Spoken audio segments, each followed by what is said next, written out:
Welcome to Crochet Basics with Melissa from C. Melissa Craft and a Crafter's Paradise. For all my project patterns, tutorials, tips, and tricks, please visit cmelissacraft.com.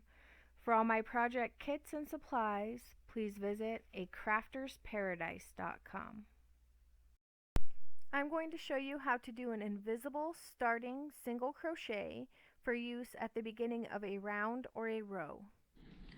To make an invisible starting single crochet at the beginning of a round or a row, instead of doing a chain one and then single crocheting into the same stitch where you get kind of a little jog there, instead of doing a chain one, you're just going to pull up your loop a little bit farther so it's about the height of a single crochet.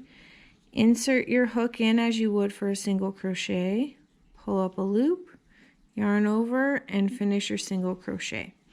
So instead of having that jog there, you just have this single crochet, and when you came back around to it or came back to it in a row, you would just work it like a normal stitch.